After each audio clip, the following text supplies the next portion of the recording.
You could probably get away with taking it sporadically, like once a week if you want to do that, but I wouldn't do that if you had the problem. So that's number 6. Let's go to number 7, loss of muscle strength. Why? Because vitamin D controls calcium, and calcium controls the contraction of the muscle. If you're missing calcium because you don't have enough vitamin D and you can't contract, what's going to happen with that muscle? Pain that's kind of all over. It's hard to pinpoint. It's just achy. All right, number 8 is stiffness, mainly in the knees and the finger joints because the cartilage needs vitamin D and it's not getting vitamin D, so it's going to be more inflamed.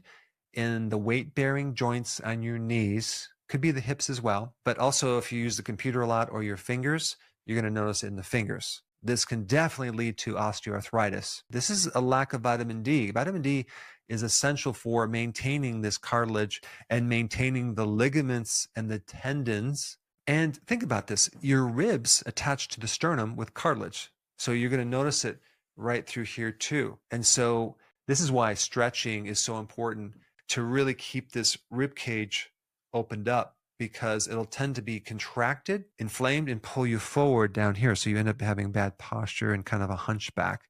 And not just take vitamin D, but they need to do a lot of stretching to reverse that. All right, number 9, chronic fatigue syndrome. There's 2 different reasons for chronic fatigue syndrome. One is that your vitamin D controls the number of mitochondria that are produced. The mitochondria are the energy factory.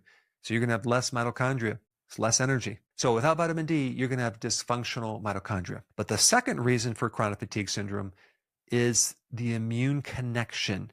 If you are low in vitamin D, certain viruses will come out of remission and be active. These viruses, especially the Epstein-Barr virus, will start to come out of remission and be active. One of the symptoms that they produce is fatigue. So it's not like you have this full-blown infection. Now you get certain aspects of that infection, like chronic fatigue. Nearly 100% of the people that have this reactivation of this Epstein-Barr virus or chronic fatigue syndrome, it came after a severe loss of a loved one or loss of a job or something like that.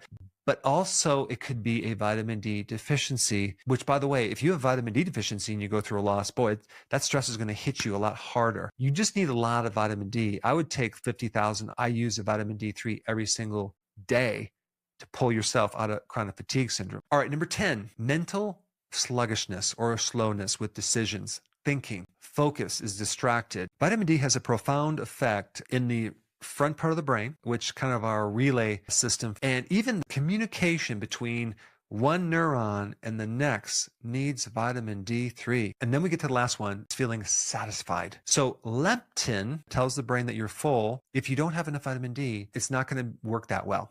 Vitamin D helps make leptin work better. Then we also have insulin. If you don't have enough vitamin D, insulin doesn't work as well, and you're going to be hungry. Insulin allows all the nutrition to go into the cells. So if you have insulin resistance because you're low in vitamin D, you're not going to be satisfied. So just by taking vitamin D, insulin becomes more sensitive and you start getting more fuel to the cells. You get more nutrients to the cells. I hope this helped you to understand these bizarre, unusual symptoms of vitamin D deficiency. Start taking vitamin D. Make sure you also take magnesium, vitamin K2, zinc, and B6 as the cofactors to prevent any issues and